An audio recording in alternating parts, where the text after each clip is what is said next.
اپنی بہن کو چھوڑ دیتے تھے، بہن کو حصہ نہیں دیتے تھے. باپ کے بعد میں بہن کا بھی حصہ ہوتا، بہن کو نہیں دیتے. کتنا مطلب برا معاملہ نہیں. ایک نارمل زمین کے لیے، نارمل زمین کے لیے ایک بھائی اپنے بھائی سے پریشان کرتے، مطلب کیا کیا نہیں کرتے. بہت بڑی سزا ہے یہ، بہت بڑی سزا ہے یہ جو معاملہ ہے نا. جب انسان مرنے سے پہلے معافی تلافی کر لے، جو اس کا پیمنٹ اس کو دے دے، کچھ حل کر لے اس کا، مطلب واقعی بہت بڑی سزا ہے، بہت بڑی سزا ہے. ایک بالغ زمین کے بارے میں حضور نے جو فرمایا نا، ڈر جانے کا مقام ہے. اب کیا کرتے دونوں بھائی ہیں، دونوں میں باپ کے بارے میں کیا ہوا، بانٹنے کی بات آئی، سب کچھ بانٹ دیا اس نے. اب بچے 3 موئے مبارک. موئے کہتے بال کو. سرکار صلی اللہ علیہ وسلم کا 3 بال شریف تھا. اور آپ جانتے ہیں کہ پہلے سے میں حضور کے بال میں اور ہمارے بال میں بہت فرق ہے. جو حضور کا جو بال ہے نا، اس میں اتنی پاور ہے کہ حضور کا بال شریف کسی پانی میں ڈال کر اس پانی کو پلایا جاتا ہے تو شفا مل جاتی ہے. اور اس بال میں فائدہ کیا ہے کہ وہ بال بڑھتا رہتا ہے، بال بڑھتا رہتا ہے. ایسے ہی جتنا بڑا اتنا ہی بڑا، ایسا نہیں ہے، بال بڑا ہوتا رہتا ہے ماشاء اللہ تعالیٰ. اب دیکھیے کہ اس شخص کے پاس حضور کے 3 موئے مبارک تھے. اب کیا ہوا کہ جب مال اس نے آدھا آدھا کر لیا، آدھا آدھا جب مال ہو گیا، اب اس نے کیا کیا کہ بال مبارک کو جو ہے نا ایک ایک بال بانٹ لیے. اب بچے کیونکہ 3 بال مبارک تھے، موئے مبارک تھے. موئے فاصلے کہتے ہیں، بال سمجھ جائیے گا جب موئے میں عرض کروں گا تو 3 موئے مبارک تھے. ایک ایک اس نے بانٹی. اب بچی تیسرے کی تو اس نے کہا کہ اس کو 2 کرتے ہیں، آدھا تم لے لو آدھا ہم لے لیتے ہیں. چھوٹا بھائی عاشق رسول تھا. چھوٹے بھائی نے کہا نہیں، یہ مجھے پسند نہیں ہے کہ میرے نبی کے موئے مبارک کو آدھا کیا جائے. تو بڑے بھائی نے کہا ٹھیک ہے، تم لے لو، سارا مال دے دو مجھے. اس نے 3 موئے مبارک لے لی اور اپنا سارا مال بڑے بھائی کو دے دیا. کیا عشق تھا، دیکھیے کتنا بڑا عشق تھا کہ وہ بلخ کے تاجر کا چھوٹا بیٹا حضور کے 3 بال مبارک کو لے لیا اور اپنا سارا مال دے دیا. اور وہ دیوانہ کیسا تھا، اس کی دیوانگی کا عالم یہ تھا کہ وہ بال کو دیکھتا، اس کی زیارت کرتا اور حضور کو درود پڑھتا. بال کو دیکھتا حضور کو درود پڑھتا، بال کو دیکھتا حضور کو درود پڑھتا. اور کتابوں میں آتا ہے کہ اس کا مال بڑھنا شروع ہوا، اس کے رزق میں برکت ہونی شروع ہوئی اور اس کا مال بڑھنا شروع ہو گیا. جو بڑا بھائی تھا اس کے مال میں کمی ہونے لگ گئی اور اس کے مال میں بڑھوتری ہونے لگ گئی. پھر معاملہ یہ آیا اس کا انتقال ہو گیا. چھوٹا بھائی تھا جو عاشق رسول تھا، اس کا انتقال ہو گیا. اور اس کی عزت کا عالم یہ ہوا، اس کے مزار شریف سے جو بڑے بڑے جب بادشاہ گزرتے تھے تو مزار شریف کے دور سے ہی اپنے سواری سے اتر کر پیدل چلتے تھے. اس دیار میں جب تک رہتے اس مزار کے ارد گرد تمام بادشاہ، تمام بڑے بڑے علماء وہ پیدل چلتے سے ادب تھے.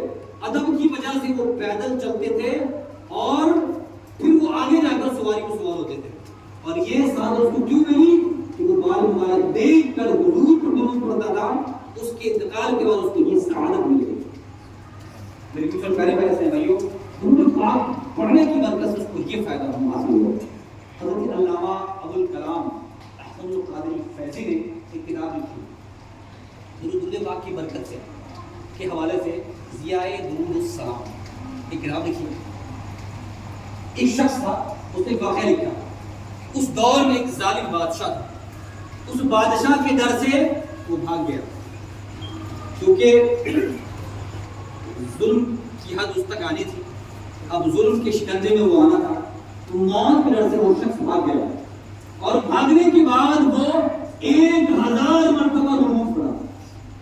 بھاگا اور باہر جا کر وہ 1000 مرتبہ درود پڑھا.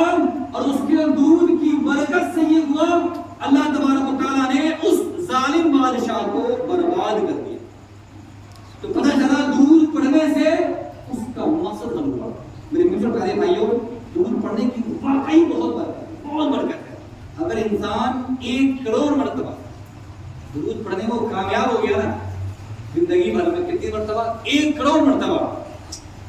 پھر اس کا جواب دیا با کمال شکل ہے وہ درود پڑھنے والا کامیاب ہو گیا. علامہ اقبال نے سرکار کی ذات پر 1 کروڑ مرتبہ درود پڑھا. 1 کروڑ مرتبہ. حضرت علامہ اقبال کے بارے میں آپ کو ایک بیان کروں تو بڑا تعجب ہوگا کہ ایک مرتبہ ان کا خادم بیان کرتا ہے کہ علامہ اقبال کو میں نے دیکھا ایک شخص کے پیر دبا رہا ہے، وہ ایک شخص کے پیر دبا رہا ہے اور میں تعجب میں ہوں کیونکہ علامہ اقبال کافی ایجوکیٹڈ تھے اور بڑے عقل مند تاکہ وہ یہ ان کا پیر کس کا پیر دبا رہا ہے، کون بڑا ذی مرتبہ ہے، کون عزت والا شخص جس کے پیر دبا رہا ہے. تو فرماتے کہ میں نے دیکھا کہ علامہ اقبال ان کے پیر کو دبا رہا ہے. لیکن کیا فضیلت ہے علامہ اقبال کی، ان کے پیر کو دبا رہا ہے. جب ان کے قریب گیا اللہ اقبال نے کہا کہ جاؤ باہر جاؤ اور باہر سے لسی لے کے آؤ. تو فرماتے کہ اندھیرے رات کا سناٹا تھا اور فرماتے باہر جا کے لسی لے کے آؤ. تو رات کے سناٹے میں دکان تو بند رہتی ہے. وہ فرماتے کہ میں نے حکم سنا تو میں چلا گیا. جب میں باہر گیا تو دیکھا کہ ایک نیک شخص لسی بنا رہا ہے اور انہوں نے مجھے 3 گلاس لسی دیے. 3 گلاس لسی دیے اور کہا جاؤ. جب ان کو پیسے دے رہا تھا کہ پیسے مت دو، اقبال سے ہمارا چلتا رہتا، جاؤ تم جاؤ. وہ کہتے کہ میں لسی لے کر اندر گیا. وہ بزرگ لسی پیے. اس کے بعد پھر یہ ہوا کہ وہ بزرگ وہاں سے تشریف لے گئے. یہ بھی دیکھا وہ بزرگ وہاں سے گئے اور جب میں دیکھا کہ وہ گیٹ تک گئے پھر دوبارہ جا کے دیکھا تو وہ نہیں تھے، چلے گئے. میں دادو یہ ہے کون، یہ کون تھے؟ اس کے بعد جب وقت بہت قریب آیا میں اقبال سے میں نے پوچھا وہ تو بتائیے معاملہ کیا تھا، وہ تھے کون، وہ کون تھے؟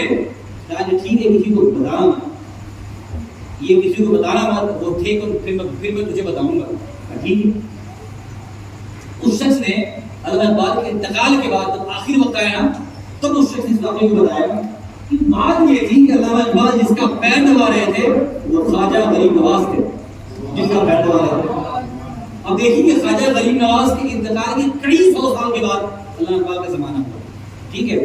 لیکن اللہ کے ولی تشریف لائے علامہ اقبال کے گھر پر اور اب ان کا پیر دبا رہے اور پھر فرمانے کی جن کا میں پیر دبا رہا تھا وہ خواجہ غریب نواز تھے اور باہر جن سے لسی لے کے آئے ہو نا وہ داتا گنج بخش لاہوری تھے.